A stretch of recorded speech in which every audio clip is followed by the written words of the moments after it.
portion about the new website that they launched and the search capabilities and functionalities, which I know many of you, have noticed that the new website is launched and like, how do I use it? What's going on? So this will be really helpful for us. I also wanted to have them come and chat about the property valuation and reassessment period, because I think they'll have some valuable information about that. So Brenda Jones is here with us, Dee Kale, and Dan Herder. Did I say it right? I did, no. Close enough. Say it right. Herder. Dan Herder. That was totally not right. He's here. They're all here from the Assessors office, and so I'm just going to turn really the program over to them. We are also taping this just for our internal Sears YouTube channel in case you guys have additional questions or can't get all of the notes. So, great. Brenda, I'll turn it over to you. Thank you so really much. Appreciate it. I am Brenda Jonas. I am the Chief Deputy Assessor, and Chris Woodruff is someone you probably all know who is the elected official, the assessor of our office. He regrets that he was not able to be here today. He ended up with 2 conflicts and he couldn't get out of that one. So he sent us in his place. Since most of this is training by Dan Herder, I think you'll be really pleased that Dan is with us. We did want to share a little bit of information about the reappraisal, though. You might all be aware that 2015 is a reappraisal year, so we have spent the last 6 months revaluing all of the property in Weld County, and that has an impact on you. Many people that you interact with contact you with questions about that, and so we wanted to share with you some of the things we learned from the reappraisal, and then we're going to get right into the training on the website. I'm really happy to see how many people are here, because a couple weeks ago I thought, this is the home opener for the Rockies, and so Rockies or Assessor's office. So not a hard decision, and yet here you all are. So thank you very much for being here. We've, as you know, recently released the property portal. At the same time, we converted to new software in our office, and we're trying a lot of new things out as well. So just like Unified Title is making changes to their apps, so are we. Let's see. Oops, this isn't on the full slide. Let's see if we can get there. Oh, we're going to do the slideshow. If you hit F5, Brenda, will it go? Oh, there we go. All right. So every 2 years, we revalue all property in the county. Vacant land, residential, commercial, industrial, agricultural, you name it, we're revaluing it. Every year, we revalue oil and gas and personal property. So this year is the year we do all of those items in the same year.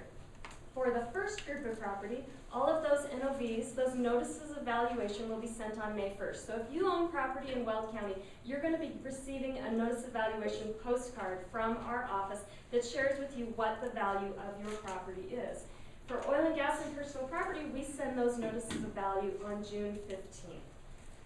We use all sorts of data in our office in order to value property. And one of the things that's really interesting about being in the assessor's office is that we get data from every jurisdiction in Weld County. So every town, every building permit department, everybody that has any form of data tends to send it to us.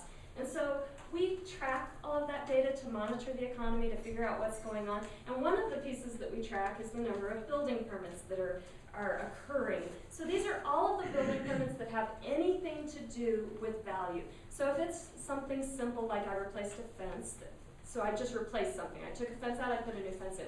We do not track those. But if it's something that's going to add value to a property, then we track those. And so what's interesting about this is to really watch the trends as they change.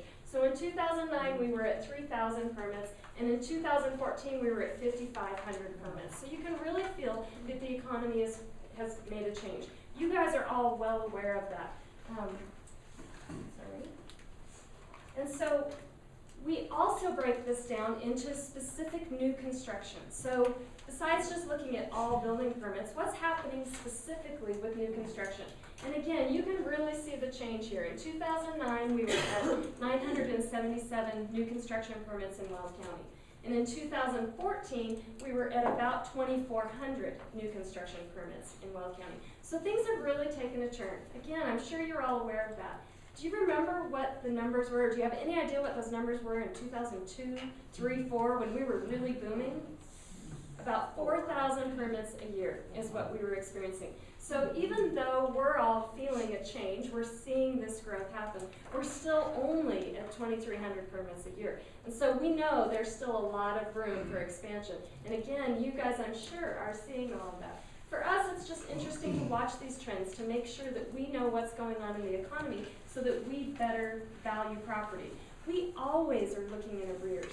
We follow you guys around. So you're the people that list the property, and then you interact with the property owner. You sell the property, then you close on the property, you record it, and after you record it, we finally get to look at it. We don't see it until all of those things have happened. And then we're running around after you going, I wonder why it sold for this. I wonder what happened. Why wasn't this person interested in that property? So we're always looking back to try to figure out what it was that you knew right up front. And then we use that data in order to try to value all of the property that didn't sell. Not only are we valuing all of the property that did sell, but we're valuing all of the property that didn't sell. So we track all of those sales. So this is the number of receptionists. Shelley. Can you compare the first quarter of 2014 with 2015? Is that? Those are 2 months of 15. Right here? Is that what you mean? Right. Yeah. For us, the first part of 2015 probably isn't accurate. Okay. So it takes a long time for jurisdictions to get their permits turned into us. So every month we reach out to the city of Greeley, the town of Evans, the city of Firestone, Erie. We reach out to Safe Built and all of the inspection agencies, and we say, we need your permits, we need your permits, we need your permits. But they're not all consistent in terms of how quickly they turn them into us.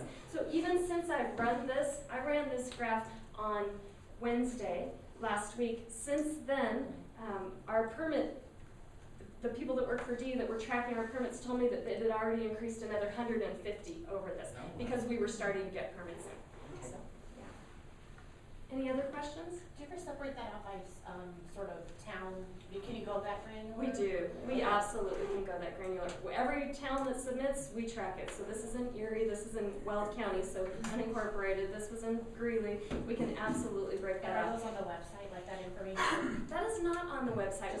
We've talked about it, but absolutely, if you have any interest in any of that, please contact us. We can run custom reports on any data that we have at any time. You can download our complete database at any time, but you have to have a way to query that information back out of it. So if you don't have Microsoft Access or some sort of software that can do that, then it's probably best to just contact us and we can get you that information. So it is one of the most powerful things that our office has available to us is that between the data that you're going to see on the property portal and data like this that we track, we know a tremendous amount of information about property in Weld County just because we have so much historical data. Any other questions? I just sort of ramble, so sorry. Okay. So we track a lot of sales. I mean, that's what we're looking at as well. And so this is the number of sales that are tracked by reception number. So every time you guys record a document that would transfer ownership, that's what we have showing here. So again, 2009, 11,000 documents were being recorded. 2014, 14,000 documents were being recorded. You can see that it sort of stayed right there, 9, 10, and 11, and then all of a sudden we took a pretty big jump in 2012, and then another really large jump between 2012 and 2013. So we're really seeing those items pick up. Now again, that's by reception number, but sometimes more than one property transfers on every reception number. So if you have a subdivision that has 2 accounts that are transferring, or maybe more than that, this shows the number of actual accounts that have changed ownership. So in 2014, we had 21,500 accounts that changed ownership because of the work that you guys are doing. One of the things we noticed if I were to go back to that reception number slide versus this slide, is that we're seeing big changes between the number of documents that are recorded and the number of accounts that are changing ownership. And to us, that means that we're starting to see a lot more vacant land, a lot more group properties that are selling at one time. And so again, for us, it indicates we're really back into that healthy economy. Things are starting to look much more normal like what we have seen in the past. But it all breaks down to sales. We value property by sales. That's the primary way we value property. And so when we tear all of that apart and we start looking to see what sales can we really use in order to value your property, we're looking at good arm's length transactions, willing buyer, willing seller, and trying to come up with an indication of what property value should be on that property. Once we get that sale that we say is a willing buyer, willing seller, and we know this is what it's sold for, then we break it down into the characteristics and we say, okay, it was a 3-bedroom, 2-bath, with this much square footage and this size of garage. And then we start comparing it in mass to all of the other properties that sold so that we can come up, we sort of sift it all out and we come up with generally what the dollar per is for all of those characteristics. So again, we can value all property in the county regardless of whether it's sold. So we again have increased those sales. We're back to 11,000 sales in 2014, almost 1,000 sales per month. That's very typical of what we were seeing prior to the big drop in value. You can also really see the sales cycle that you guys all experience. So we just like to put it all together this way so we can see our data. Did you say those are residential only, Brenda, or all transactions? These are all transactions. Okay. What is interesting about this is that we have about, let's see, I don't know if I have the exact numbers. We ended up using about 9,000 residential sales for this revaluation period. We only had about 300 commercial sales that we were able to use. So many of those commercial sales have so many other things captured in that sale. So it was a trade, or it was somebody that was operating the business and now is buying the business, but it wasn't really an arm's length transaction, or they'd done something else. So commercial sales are really hard for us in terms of finding good sales. So about 10,000 residential, 300 commercial. We've probably had about, I think it was about 400 vacant land sales that were really clean vacant land sales for this reappraisal. And those numbers are down from what we've seen prior to the big drop. That's about what we're using. And then one of the most interesting pieces is we also track public trustee deeds. And so the number of foreclosures has dropped drastically. We went from a high of 2,600 public trustee deeds in 2010, and in 2014 we only had 320 public trustee deeds. So fortunately, we have all seen a big drop in that area of the market. That made our last reappraisal particularly difficult because we're required to consider any transaction that occurs. So even if it's a bank sale, a short sale, anything like that, we're required to consider it. And what that did was it really depressed all of the value in the county. Now that many of those have gone away, values have popped back up drastically. So our data collection period for this reappraisal is January 1, 2013 through June 30th, 2014. That's really important because, like I said, we're always in arrears. As of June 30th, 2014, we are required to put the blinders on. We cannot look forward and figure out value based on any current activity in the market. So on June 30th, 2014, we're trying to predict what every property in Weld County is worth. So we used cost, market, and income for all property except for residential. The Tabor Amendment requires that we only use the market or the sales approach for residential property. Everybody else, we can look at replacement cost, we can look at leases, we can look at true sales or market information, but for residential, it's only sales. And we had over 10,000 sales to value about 150,000 accounts in Weld County. So we just finished this project. We are going to be, on Monday, we're starting to wrap up our process so that we can get all of these postcards to the post office. They will be mailed on May 1. Because of this, we saw big changes. So our old data collection period was January 1, 2011 through June 30, 2012. New January 1, 2013 through June 30, 2014. And what mattered, again, location, location, location. That's so important. And part of it was important this time because we did still have some areas that had some foreclosures in them. So we had these pockets of areas where there were foreclosures or short sales, and those areas were really depressed in their value. And then we had other areas where the foreclosures were gone and they just skyrocketed in value. So I hate to say it, but value changed from 0% to like over 200%, which was crazy. Except we had some areas that went down a little bit, still having that effect of those foreclosures. And then we had areas, I can think of an area right off the top of my head in Erie again. We had sales that were occurring for $250,000 in the last data collection period, and now in this data collection period, we actually had resales of those exact same homes for $600,000. So those properties increased by over 200% in order for us to catch those values. So it really depended on where you were. It also depended on how we were able to review the data. So we spend a lot of time trying to find out where properties are changing value, and we all go in there and try to figure out what's happening, but there are areas that we always miss.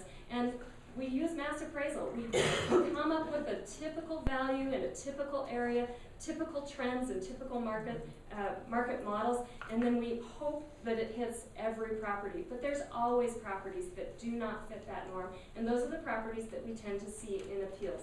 So we will have protest, must be on my next slide, we have protest in May, and we always have people protest, typically about 5,000 properties protest.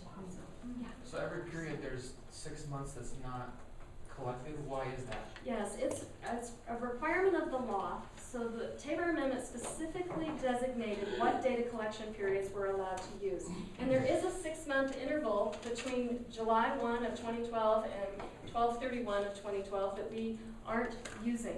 We actually do use it in the sense that we review it, we make sure everything makes sense, but when we go to look at specific values, we're required by law to go down to that 18-month time period. And so that's what we do. We keep all the data and try to make sure that there aren't any oddities during that time, but we're not allowed by law to use that data. How do you value rental properties that are 2, 3, and 4 units? By the sales comparison approach. So they are also considered residential. So somebody's living in them, their primary purpose is for residence for someone. So we use the sales comparison approach. We are also allowed to use a gross rent multiplier. And so we will look at rental information and try to determine rent versus sale price in order to come up with a multiplier that would be typical. So it's sort of a variation of an income approach, and yet it's defined by law as a market approach, so we're able to use it. If you had 2 fourplexes side by side and they're 2-bedroom, 1 bath, let's say one side's got average rents of $550, one building, $550. The other identical fourplex next door has rents are at $650 on average. Would they come in the same? Most likely they would, Okay. because we probably don't know that data. We would look at it as a geographic area. We tend to look at it in a neighborhood type grouping, and then we tend to say typically in this area rent would be this, typically in this area the gross rent multiplier would be this, and so we would come up with the value based on that. And then we would also say typically in this area the sale prices would be this, and so if they look exactly the same, most likely their values are going to be the same. Any other questions? Let's see. So if I look overall, so if I truly look at the total value of residential compared to the total value right now of residential, we're seeing about a 20% increase. That's true with agricultural land, that's true with vacant land, and in commercial, we're seeing about a 10% increase. One piece to remember on here is agricultural land for assessment purposes is not a market value. It's valued using an income formula based on what a typical farmer could get for that property if they farmed it and then sold their commodities. So agricultural land for assessment purposes gets a preferential assessment rate and a preferential valuation treatment. Let's see. So here's our overall tax base. This is what's happened to the county over the past several years. So you can see in 2000 we were at 1.76 billion. Now as growth has increased and as oil and gas has increased, right now we are at 9.1 billion. When we add in the valuation that we just completed, and that's just on the residential, commercial, agricultural land side, we just hit 10 billion.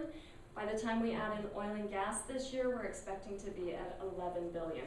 So if I had 2015 added on here, you would see this at 11 billion for our overall assessed value. That puts us second in the state behind only Denver County. So we will be the second largest county in terms of value.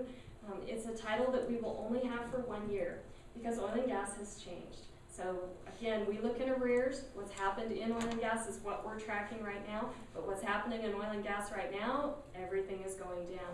So we're telling everyone to expect from an oil and gas perspective a 50% decline in their value as a result of oil and gas. That doesn't mean that this 11 billion will come back to 5.5 billion, but it does mean that the oil and gas portion, which will be making up about 7 billion of that, will be cut in half to about 3.5 billion. So we'll come from 11 billion probably down between 7 and 8, and then based on what we're hearing from oil and gas, it might go down even further the following year. So it's going to be interesting to watch what happens to this graph as we move forward. Oil and gas, we have 99 operators of oil and gas in Weld County, and they make up over 60% of the tax base. So they are definitely carrying the weight right now in terms of the value and in terms of the tax base. So as things change, it's going to be interesting to watch and see how that affects things.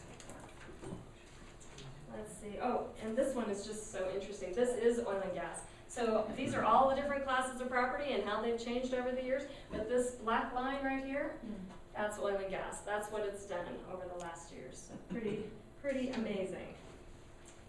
And last, let's see, we'll be mailing about 150,000 notices of value on May 1st. Don't forget, they reflect the value of June 30th, 2014. And if you have any concerns about that value, we really encourage you to go to the property portal and first review the characteristics. Because about half of the appeals that we get, we discover we have something listed wrong. We didn't know that there was or wasn't a basement finish. We didn't know that there was or wasn't a detached garage. We only have 34 employees. Only 18 of those actually go to the field, and they're expected to know the characteristics on all of these properties at every given moment. So things slip through the cracks. We aren't aware of those items. So please go to the property portal, review your characteristics, and then you'll also be able to look at sales on the property portal. You'll be able to identify those sales within geographic regions in order to tell whether those values make sense. And if not, please let us know.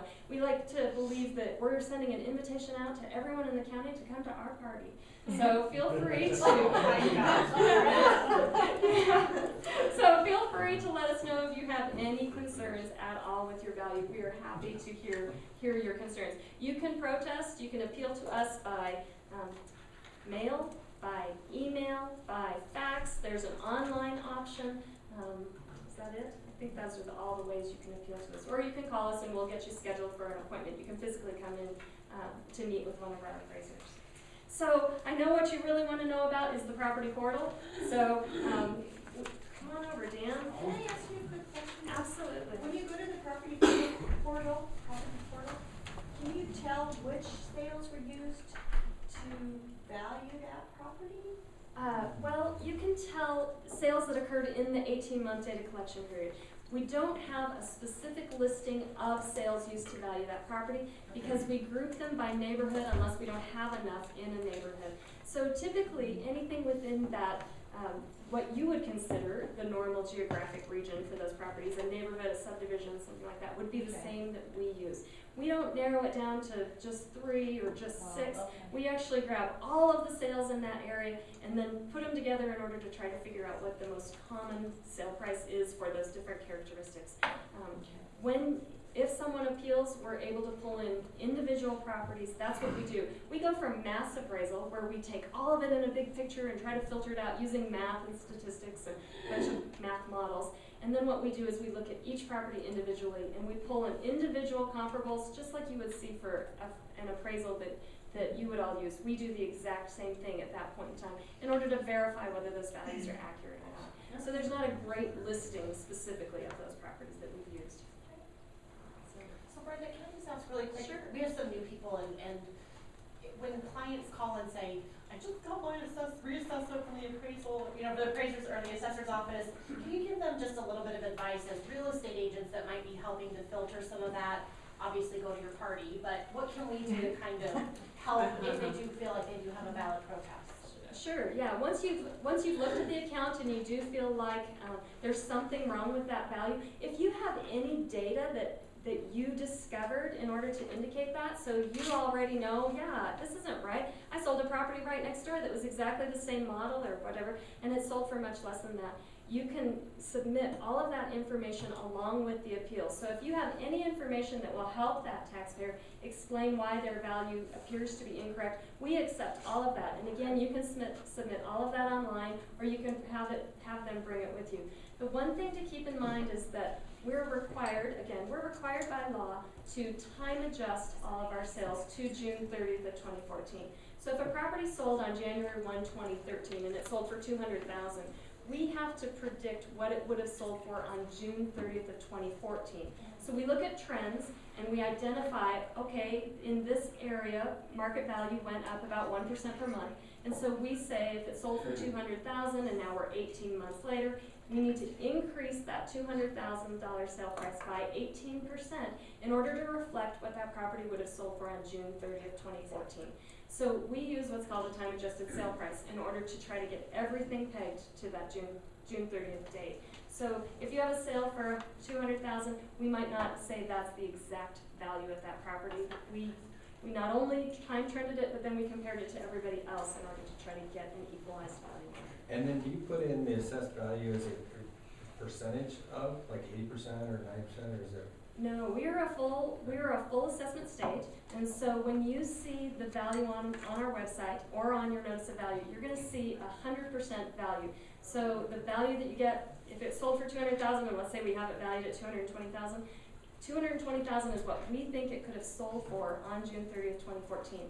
Then we convert it later to an assessed value.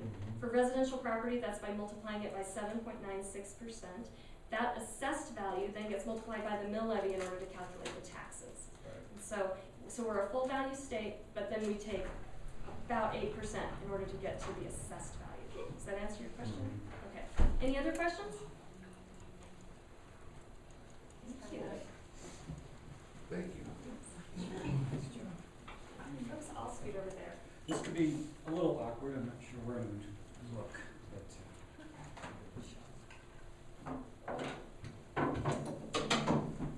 all right, good afternoon. I assume many of you have used our previous property portal, and we'll be walking through the new one as soon as I can find it. This could be, I think it's under the Chrome, yeah, there you go. this is a reach. Let me just- You're welcome to sit I there. may Yeah, slide yeah, over that's here. totally great. Or just sit in that chair there in front of the We'll be computer. fine. We'll be fine. I can do it from this side. Okay, so this is the assessor's page, and you can link to the property portal from here. There's many links on our site to the property portal. This will load. The property portal, this is our third generation property portal. The last one was written in something called Flash. It didn't work on your iPhone, it didn't work on your Android. It may have worked on some Androids. This version will work on virtually any device. So it'll work on iOS, it'll work on your pad, it'll work on your handheld device, Android or iOS, and it works on your desktop. We basically can write this once, serve up the similar maps or the same maps on all devices, and then we're able to, with some customization, create a little bit different experience for a handheld which has a much smaller screen size than you would have, say, on a desktop. When the site comes up, obviously we have the map in the middle here. You're seeing all of Weld County. And one thing that I will stress many times is here is your search right up here. This is the search that you want to use. In that search, you can search for a name. You can search for an address. You can search for a recorded exemption. You can search for a subdivision. Whatever you want, you type it in up there. And I would be fairly generic with your search. I mean, the more specific you are, the less likely you're going to get what you want. Be a little more generic. If you're looking for St. Michael's, type in ST space MICH and let her go and see what happens. Obviously, we have the map in the middle of the page. Many ways to move around on the map. One of the best is the scroll wheel on your mouse. You can simply use the scroll wheel to move in and out if you're on a desktop. You can also use the arrow keys on your keyboard to move the map whichever way you wanna go. I tend to use the shift key, and we're waiting for something to dry here, I apologize. There we go. I use the shift key because I say, oh, I'm wanting to go into LaSalle, so I can shift and drag a box and navigate quickly to that location, so I use that a lot. Again, there are also plus and minus tools over here, so you can hit the minus sign to zoom out, you can hit the plus sign to zoom in. We, for example, you're seeing here, we're showing you LaSalle, those are the city limits of LaSalle.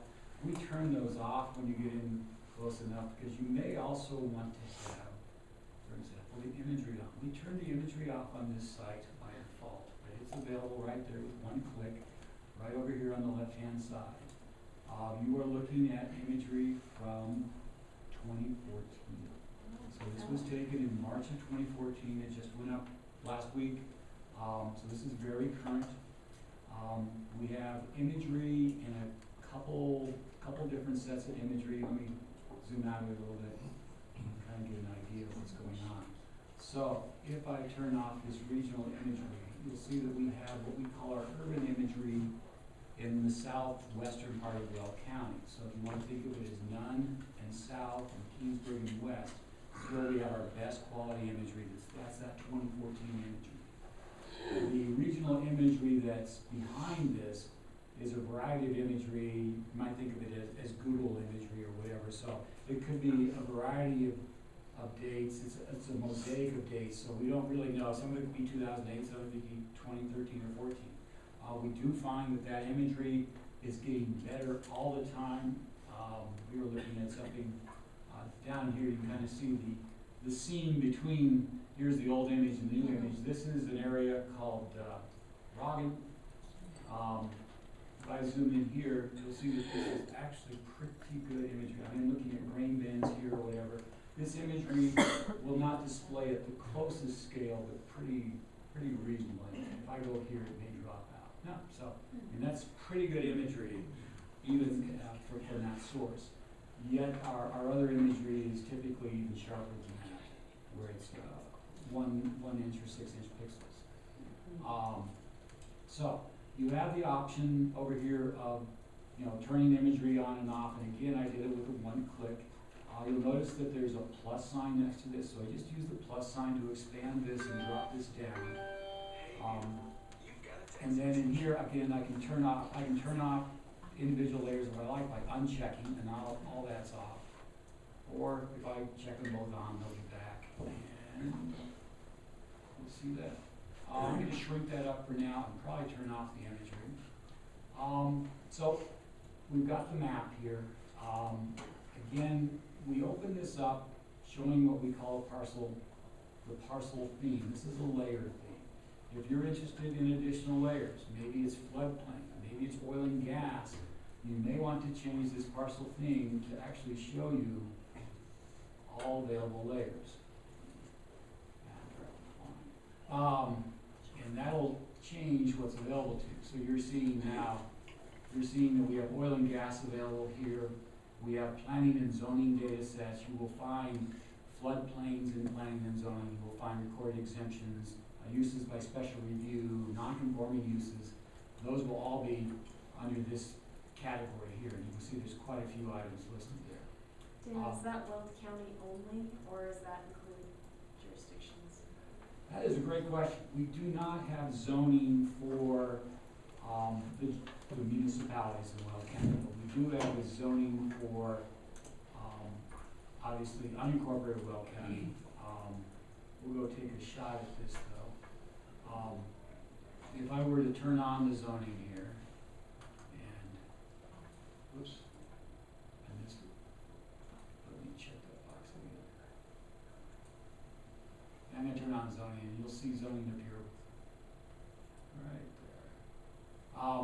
So you'll see that, for example, the zoning in Greeley or Evans is not displayed. If I happen to use my right click, and we will spend time on right click, don't forget about your right click phrase. You'll see that there's zoning, there is a link to zoning here. This link to zoning will actually take you to that. They'll say, hey, this is Greeley. You wanna go to Greeley's map site, you can go here and go to Greeley's map site. You wanna go to their planning site, you can. So we've attempted to link to the other municipalities in Weld County. Not everybody's got, a site up necessarily. They may not be as complete as what Greeley has, but you can, even though we don't have the zoning, we can kind of get you at least started on that so you can continue with your research. But what we do have on the site is the zoning for unincorporated Weld County. Dan, Yes. you were talking about floodplains. Yes. How outdated is that? Because doesn't the Army Corps of Engineers have to determine that? They do, and what we are providing right now is what we're calling preliminary deferred. So the Army Corps of Engineers has been reviewing Weld County for years. We were supposed to have a final product in 2006, we're still waiting for it. But we're really close. So you'll see if I can shrink this and go down to the bottom here. I'm gonna turn on zoning, let's skip jump. You'll see here's the floodplain information right here. That floodplain information should be in the legend down here, if I can.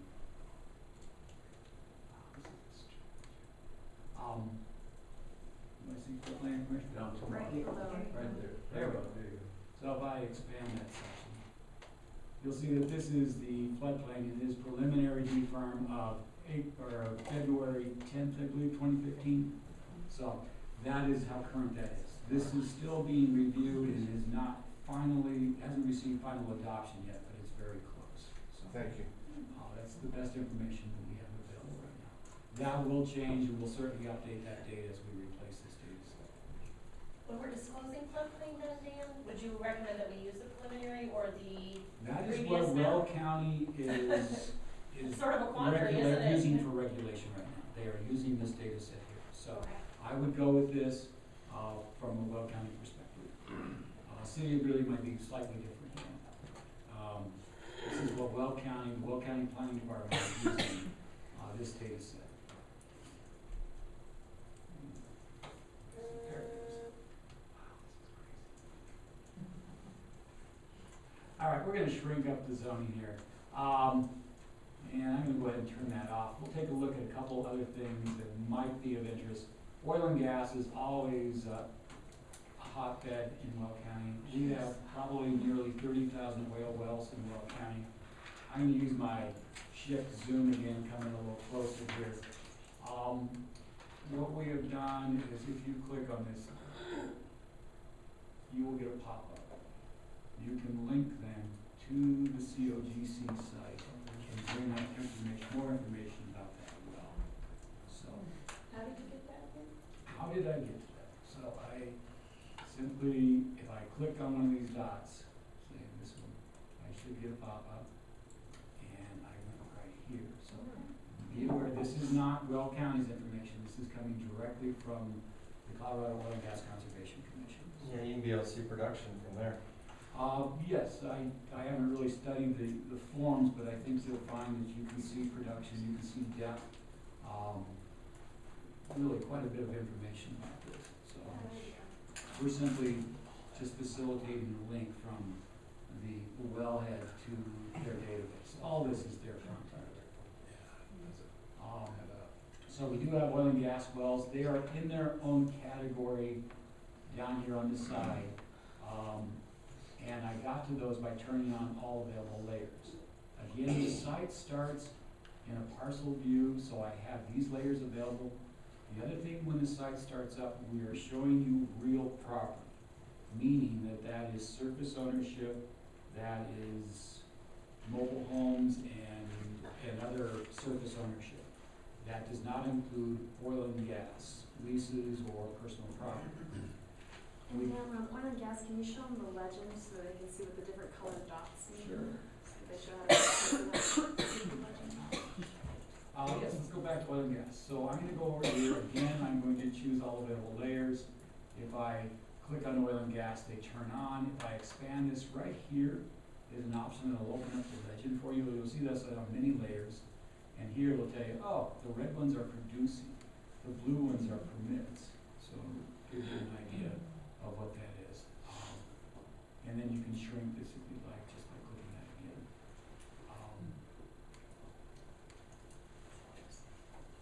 we do present the site initially showing you real property. If you want to see all classes of property, we give you an option to go up into the toolbar and turn that on.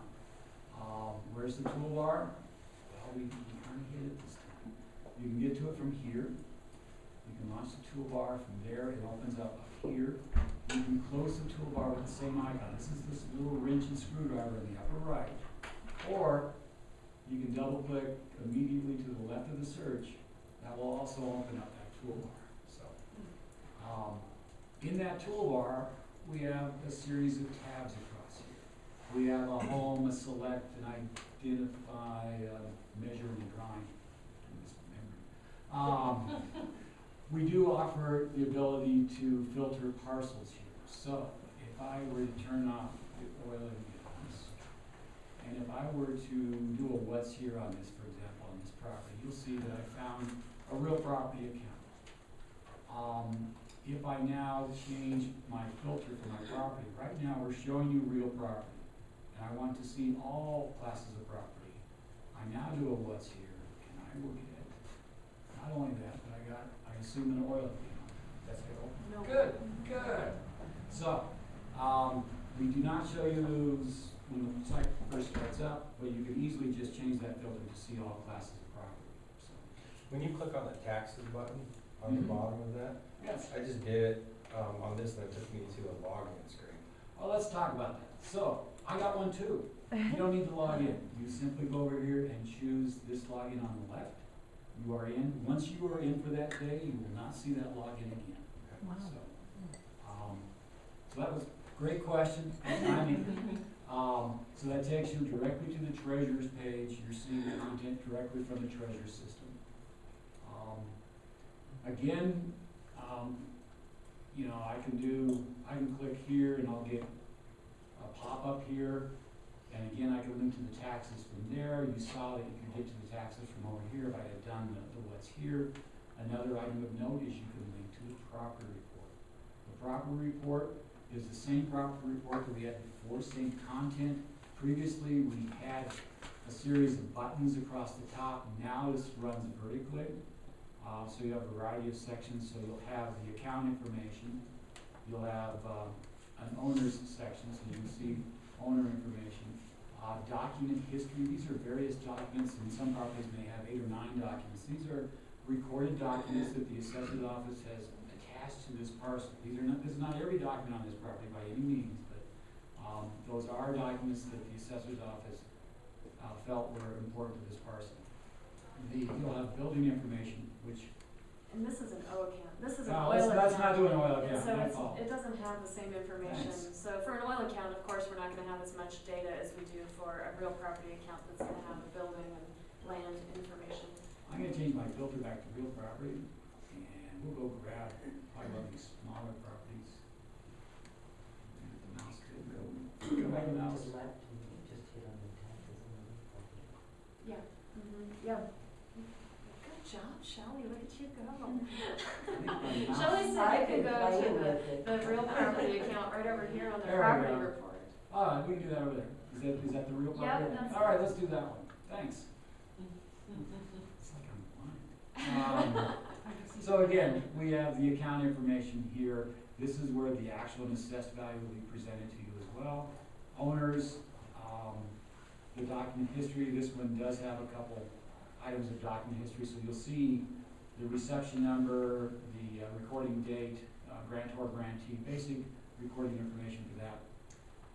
Building information, so you will get one, or you'll get all buildings, you'll see information about the building and additional details here. That would then be followed by, oh, great, building 2, or building 3, or building 4. So you can scroll down, you can close that section here. Again, valuation information, it breaks it down by the various classifications of abstract from the assessor's office. So obviously we have a farm or ranch residence here. We have support buildings. We may have some agricultural land. So that's that section. We have tax authorities. This is based upon where this property is located. This is who this property is going to pay taxes to. So you can see the distribution of the mill levy there. They're paying taxes to the South Fire, Ames Community College, etc. May or may not have a photo on this property. We'll get back to the NOV. We do not. We are going to be presenting additional photos in the future. Right now, we're presenting one. In the future, we may have multiple photos. You'll have a film strip of photos across here that you can look at for the property. The sketch isn't here either.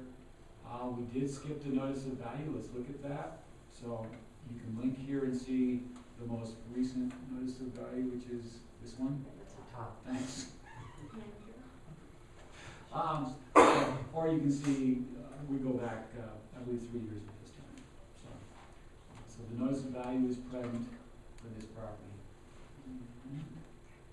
And the new notices of value, we're gonna hope to have on there May 1st. So as soon as, you should be receiving a postcard from us on May 1st, but you can see your full notice of value on May 1st on the website. So if your mail doesn't arrive, you can come out here and look at it there. And the last section is the printing section. So you can choose to print this. You can print all sections, you can just choose to print a single section, whatever you'd like. You can print this to a PDF or I believe to your printer. One other item of note, if you're sitting in your office with a list of account numbers, you can simply enter an account number and do a search here. You don't really need to go to the map. You just know the account number, you can just type it in directly and issue a search. The other thing to be aware of is everything you're seeing there works on here. That same report is available on your handheld or your laptop device. Let's close this. Occasionally, I'll find that little pop-up there gets to be a little pesky and I'm tired of looking at it. We give you the option of turning that off right up here. So now, if I click, I will no longer see that pop-up. I can still do a what's here, and that will change those results over here. So again, there's some basic navigation up here. We also, let's take a look at discussing filters. We're going to go, first of all, I'm going to go back out and start in somewhere a little more exciting, just so we can see some stuff. So we're going to go into Greeley, and I'm going to pick some area in West Greeley. I believe this is probably Kelly Farms area. I'm going to go back to my layers. How do I get to my layers? It's this little icon over here in the bottom. And I want to turn on my, is that sales? Mm-hmm. Thank you. You're seeing sales. Well, what do those colors mean? Well, let's see. We've broken down the sales into the last improved sale and the last vacant sale. If you look at the legend, it's the same for both. You can see the blue is 2008 and gray would be 2015. So you're seeing sales that we have. So here's a 2015 sale. And again, I can zoom in further.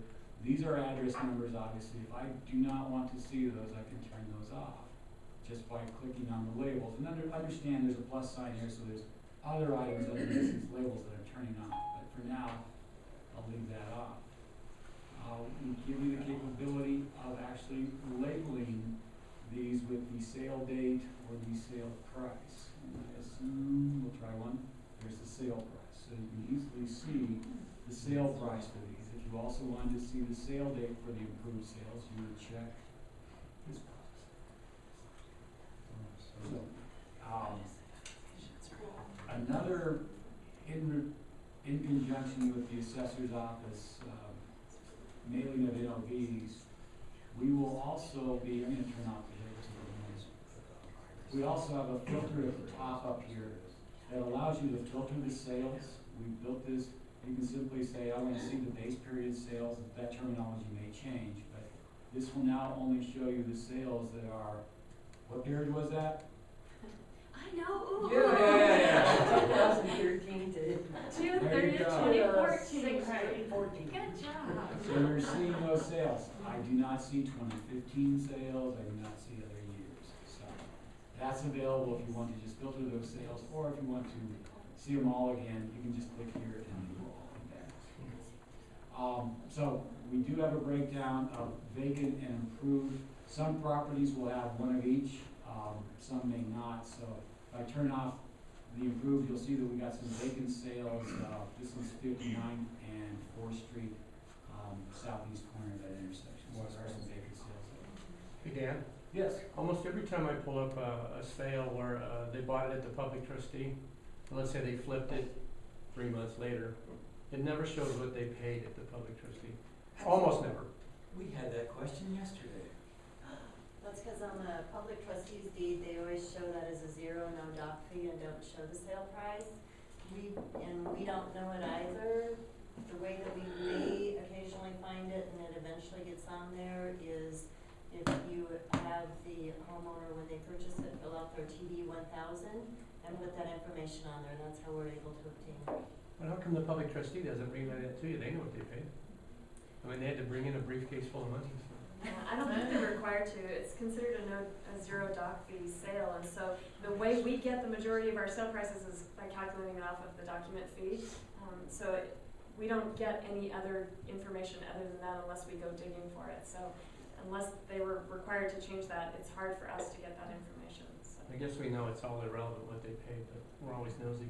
Yeah. Dan, I have a question. Do you work in your sort of, I know it's not, the data is not coming from there, but do you work with the multiple listing service like with Iris? We were having a discussion the other day that many of the sales that are getting reported are what we would consider sort of non-MLS sales, and that it's important to look through the county at this website, you know, for sale by owners and people that are doing individual transactions. Do you know approximately, I don't know, with MLS, if you're coordinating with them, how many of the transactions that go through Weld County are off MLS sales? We do not know that information. We use MLS just to look at sale properties in order to try to figure out whether it's arm's length. But we don't have any automatic data transfer with them in order to calculate which ones are listed or not. Okay. Interesting question. I think they're gonna look into it. Yeah, and Nothing wrong, I just think, you know, it'd be interesting to be able to have a data filter that the two. And if they have an account number or any reference to our data, so parcel number or account number, we can get 2 data sets. We can easily match them up in order to figure that out. So if they can provide us any of that information, we can bring it into our data set and easily match that up. It would be interesting to know. Before on the website, you had your choice of residential, commercial, industrial. I don't believe so. On the query side, I think, so on the assessor webpage side, but we don't currently have that mapped, linked to the map. Okay. So we're not currently showing the differentiation of use on our sales. Is that something, I mean, I think one of the things that we're always interested in is what's beneficial to you. You know, realtors are one of the biggest users of this site, although there's a lot of people that use it for a variety of reasons. But that's interesting to know that that's beneficial. So, anything else that's beneficial that you feel like you didn't have in the old site, or that you have always wanted? I've always dreamed of. Yeah, again, best for us would actually be a link to our system to where they matched up, where we could click on that property and it could go into our system, so that'd be, I think they're talking, yeah. So again, I don't know, does MLS always have the account number? They do. They do? I'll talk to you afterwards. I mean- I think there's some ideas about that. Yeah, conceivably, it's certainly possible, similar to what we did with the oil and gas commission. Right. We simply pass through a parameter that opens it up on their system. Right. One of the demonstrations that I think some people might wanna see is, I know you were drawing the map, but if somebody was doing a farm area, you know, I want to send labels, or, you know, send a direct mail piece to Olive Kelly Farm, for example, can you draw something other than a square? You know, or how would we create labels for that? Or have a title company create Really labels for good that? question. I'm not sure I have a straightforward answer. Let's find out. So if I wanted to send mailing labels to a group of parcels, I believe, I would go into my I want to here. A lot of this stuff again is in multiple locations, but we'll go to it from I want to. I'll find a buffer parcel and report option here. And we'll just walk through this and see how we do this. So we'll give you a couple of choices. You can do like you said, I want to draw a box and grab some parcels. I can do that, you'll see that that geometry's been selected. You could also virtually click on each one that you want, put it in. I'll do it as a box for now. And I'm gonna say, okay, this ought to be interesting. This is not really the purpose of this. This is really designed to do a report required by our planning department that says I need to notify all the owners within 500 feet. But we'll go ahead and do the same one. I'm gonna pick one of these because that's part of this workflow, and I'm gonna choose next. And then I will have an option for a distance. This distance is defaulting to 500 feet. I don't really wanna go 500 feet. I'm gonna make it 0. And I'm gonna press continue. This ought to be good. Now, I am done, and I can choose to either issue a buffer report, or I have an option for mailing orders. Now, I'm not sure I've used this in this fashion before, but let's see what we get. I can then click here. Those are labels formatted for an Avery 5160. I think you just earned your price of admission. Oh my gosh, this is great.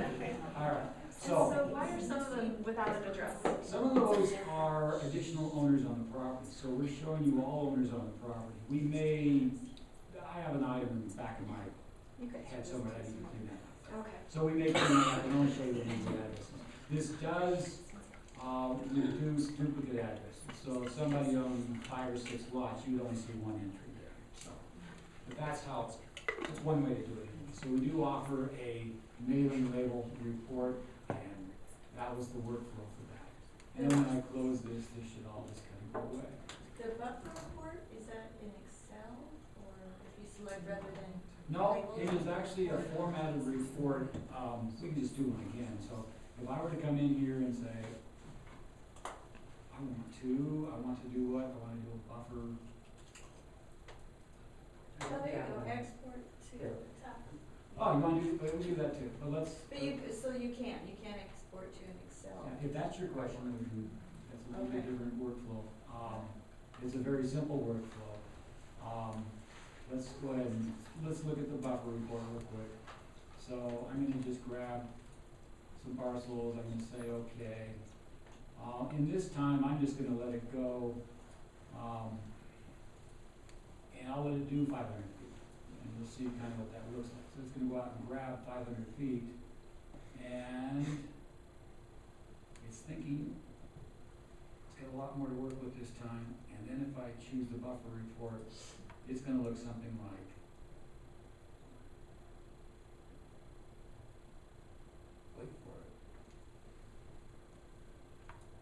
this. It's actually going to say, these are 500 feet from this parcel. It lists owner, this is in the format Weld County Planning Department's expecting this to be. And it has a date and time. And so let me close this. Let's go do the export to Excel. So if I want to export to Excel, again, we're in the I want to menu here. That's where you'll find this. That is this animal here.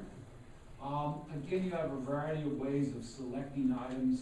I may choose to do it just with a line. I may say, oh, we're running a pipeline from here to here. And if I say export to Excel, it should grab those items.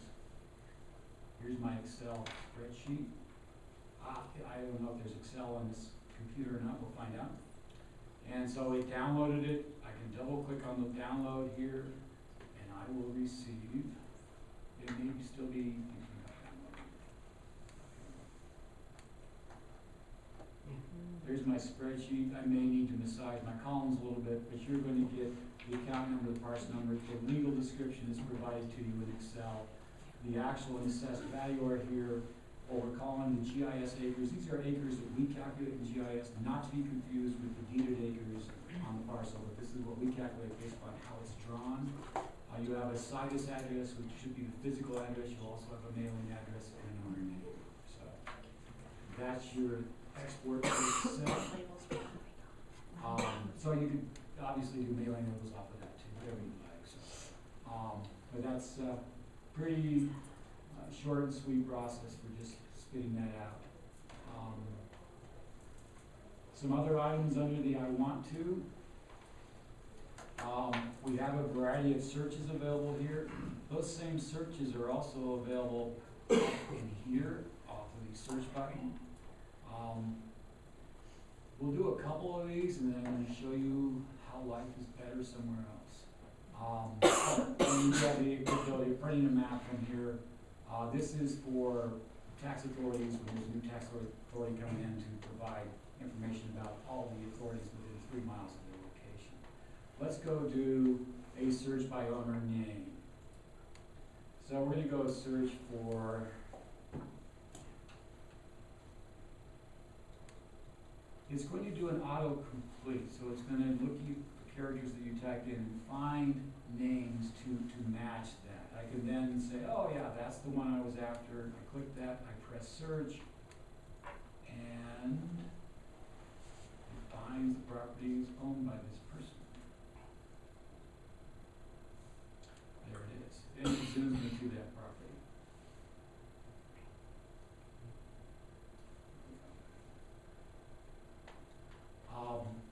And then can we go in and do sales, have it show sales on that map? So if I wanted to see the sales, I would go down here, and I may have them turned on already, but, Yeah, you do. help me find sales. Is that sales? Yeah.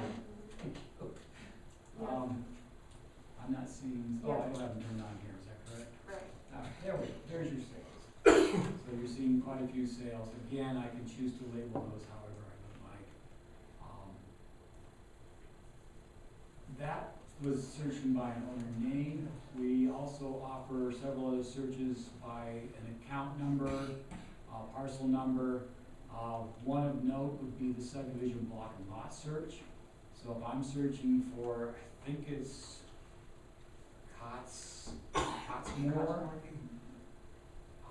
There's 2 of those, so you don't need to know the exact spelling or the filing or however we bother to enter that. You can just type in the first couple of words of that. I'm going to pick one of these. That will then give me a dialog where I can then choose a block and lot if I'm looking for. So, oh yeah, it's block 2. And what lot is it? Well, it happens to be lot. This only shows you the items that are valid within that subdivision. So this would be, I'm going to pick lot 14. If I hit that and hit search, it takes me to that item there. You can also stop at the block level and do search and see the entire block and stop at the subdivision.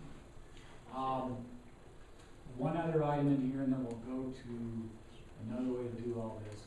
Township range and section searches. Somebody gives you a township range and section, you can simply go here, you can say, well, I'm looking for township 12, maybe range 64, what sections?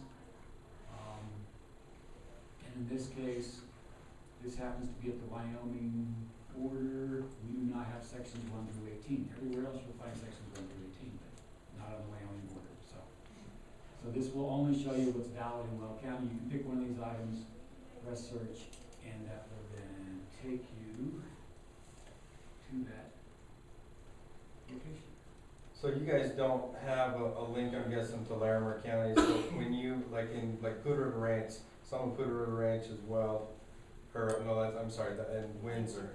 Some of the subdivisions in Windsor go from, like River, I think it's like River West or whatever, but some are Weld and some are Larimer, like just within a couple houses of each other. We do not.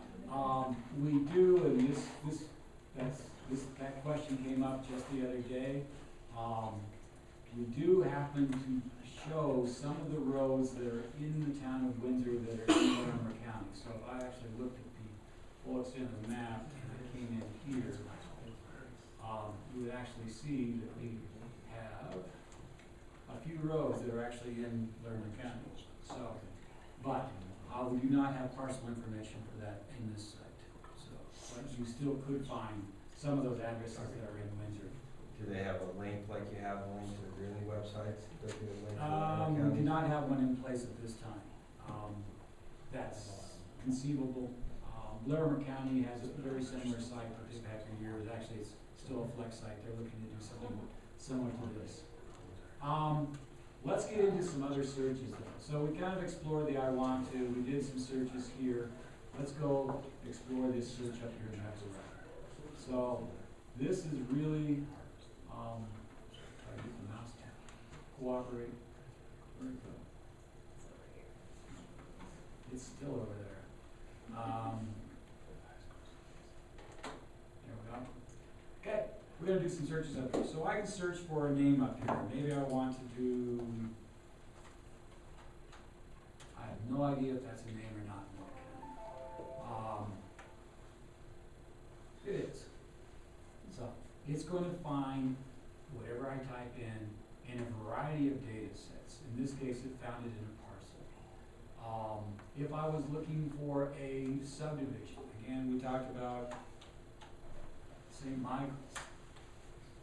I can type in St. Mick, and look what I get over here. I have options to go see the plat for St. Michael's. I can click here and actually see the subdivision plat. This will be multiple pages here. We do the same thing with recorded exemptions. So we have recorded exemptions available, subdivision plats. I think that's it at this time. So this is obviously, you're seeing multiple pages to the plat. So if you really need to know the lot dimensions are this, here you go. And that was simply, what did I do? I just typed in St. Mike up here or whatever. So I can see, I can even see the various, I can click on that item, I can actually choose to then see the plat. This was a minor subdivision of lot 4, block 42. So that is linked to from there. So I've searched by names, let's go do addresses. So if I were to do, what's the address here? 2021 Clubhouse Drive, 2021. And let's see. Clubhouse, maybe not Drive, we'll see. I don't care. So you've got Clubhouse Drive right here, I believe that's probably it. If I click that, we should get, where did I go? We're looking at this property here. So, if I want to do an intersection, I can do, I'm going to County Road 22 and 49. Somebody says it's kind of the northeast corner there. So I can go 22, 49. There's Weld County Road 22 and 49. I can pick any of these results. That will take me to 22 and 49. If you're dealing with urban streets, you're probably going to want to specify 10th Street and 47th Avenue. So we should be able to do maybe 20th Street at, this may not go. It's probably a little too generic, but we'll see. Nah, it doesn't like that. But if I did 20th Street at Club,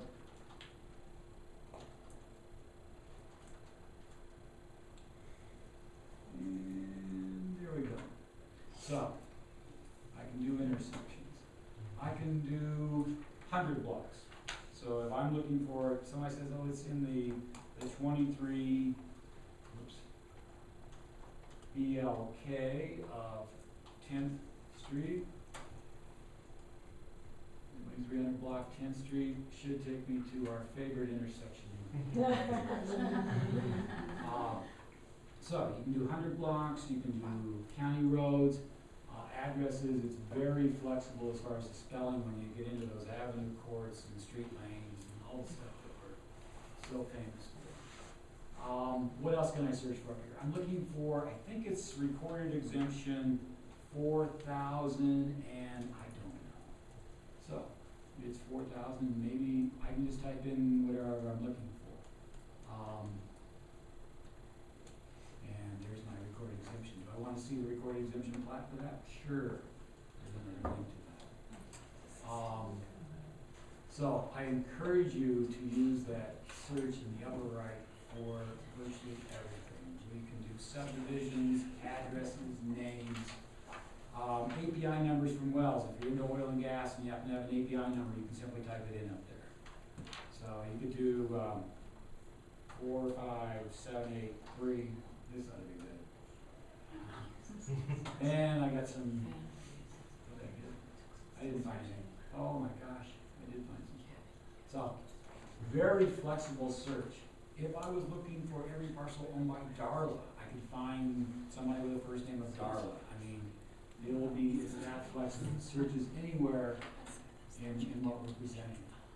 Some items to note, we didn't touch on this, if you click, again, we saw the property report, we saw the taxes. If I were to click on this, this will actually expand over here, zoom to this property, and expand and provide additional information right here. So I can see again, the property address, mailing address.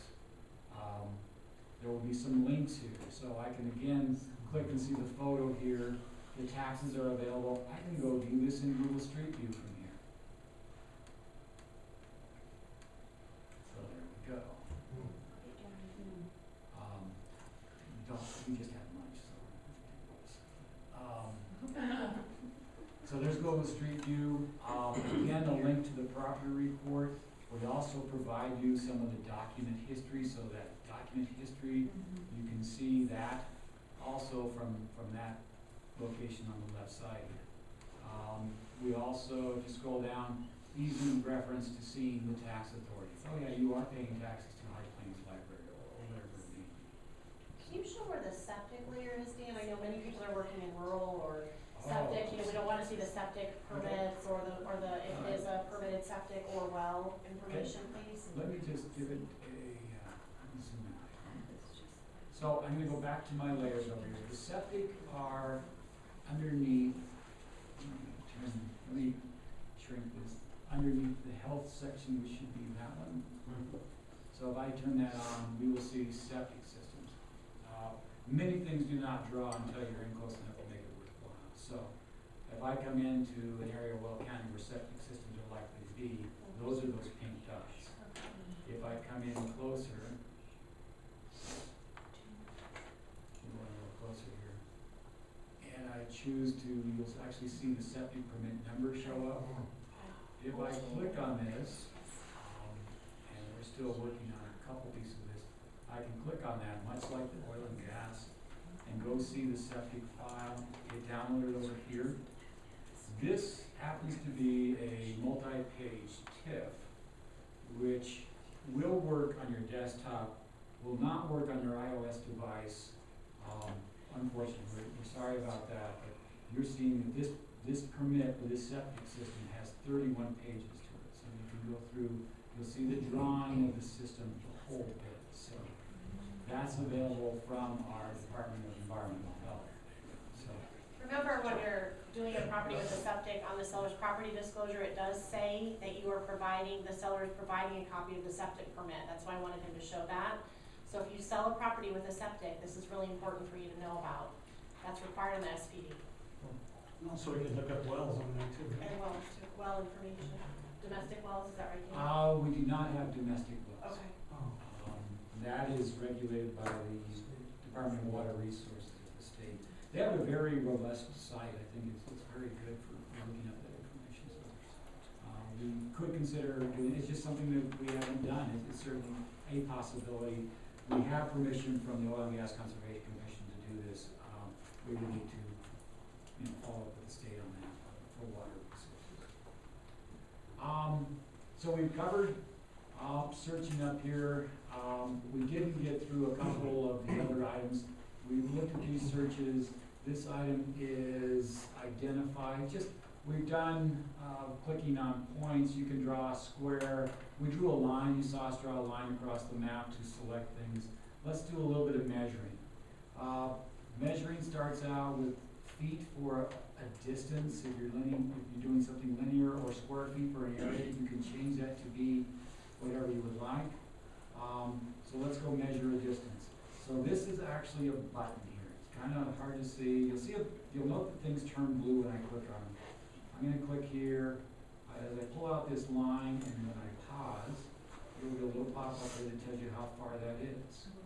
If I change directions, say, oh, I'm going down to here, then it'll pop up again. I can come over here. When I double click, that will change blue and label on my map. So it's on my screen right now.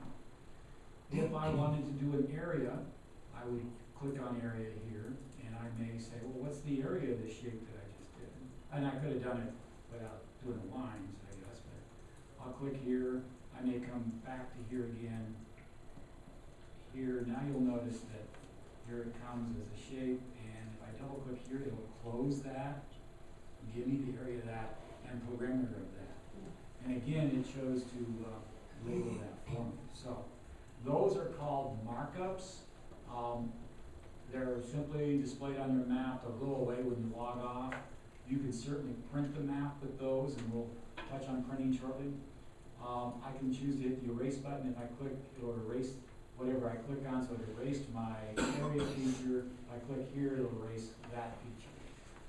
So that's the basics of measuring. Drawing has a few more tools. So drawing on the map, you may want to go in here and simply say, hey, let's put a circle over here. Fine, that's cool. How about if I wanted to change the color of the circle and make it orange this time? Fine, I'll do orange. So I can do, maybe I'll do a square this time. So I can draw a square here. I may want to, I can put text on the map. I can drop a point. I can do a line. Oops. There we go. So I've got these items on the map, and now I say, oh gosh, I got that circle in the wrong place. I can choose to, I hope this is it. If I click on that, I can move this circle around, and if I really want to get creative, I can grab these little things and just do it. So good prove handy for later and stuff. So I've got those items there. Again, I can choose to erase them one at a time, say, oh, I want to get rid of the line. Whoops. It's not letting me erase.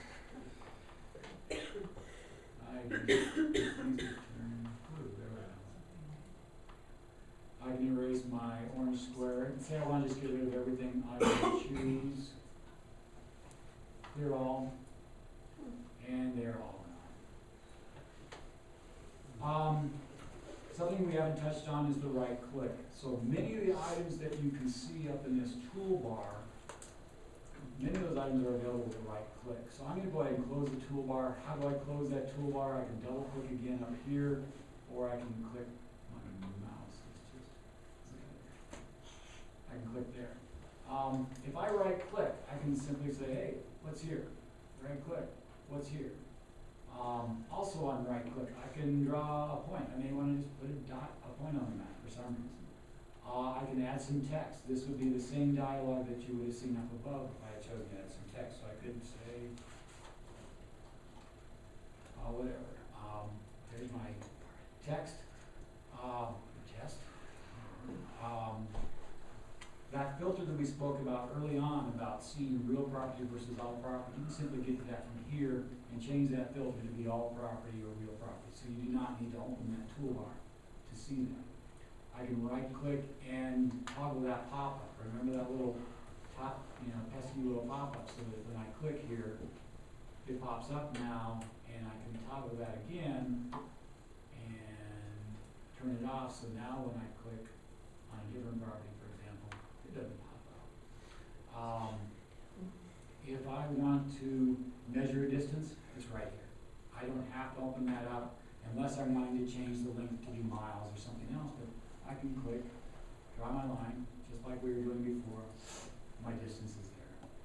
Same thing with measure an area. Same exact capabilities. I don't have the option here to change the color, but I may not need to do that for many things. If I right click, these are called markups on my map. I can delete these markups. I have results over here on the left side. If I just want to get rid of this stuff, I can choose to clear the results, and it will. They are gone. I can choose to print them. This is not the most beautiful location, but we give you 3 choices for a size. So you can print it 8.5 by 11, 11 by 17, or 24 by 36. And you say, well, I can't print a 24 by 36. These will all create PDFs. You can create a PDF that's 24 by 36 that you can then save, email, or whatever you want. You don't necessarily have to print it. So I'm going to just go ahead and choose an 8.5 by 11 of this for now. I can choose to change the scale. Why is scale important? If you're going to have somebody actually measure off of this map, you want to choose a scale that kind of matches an engineering scale. So I may want to print this map. It gives me a suggestion here of this is at 2237. If I printed this map at 1 to 2400, There we go. I can actually put an engineering scale on here and know that 1 inch equals 200 feet and be able to provide some pretty good information. I can change the title.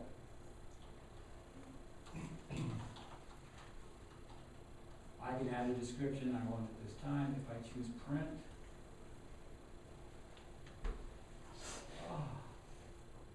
it didn't print.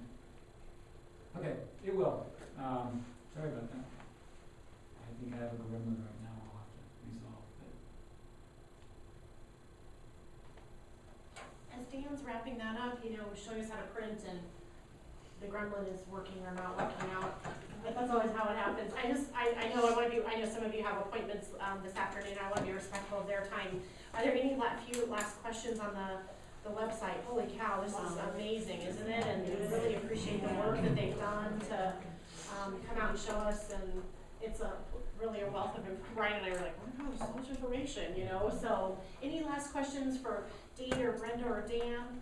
Can you take us one more time through how to get to the zoning part on the parcel? Sure. So let's just go up and we're gonna just reload the whole thing. So when the map loads, it's gonna come in and look like this.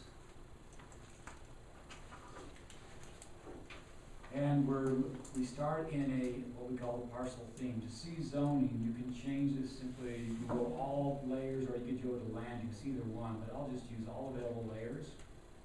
Then we have the planning and zoning layer available. If I turn that on and I then go in here and click the box next to zoning, you'll see the zoning. So curious, what do they have for zoning? Can you go back to that real quick? Cause it looked like they had it out the old way.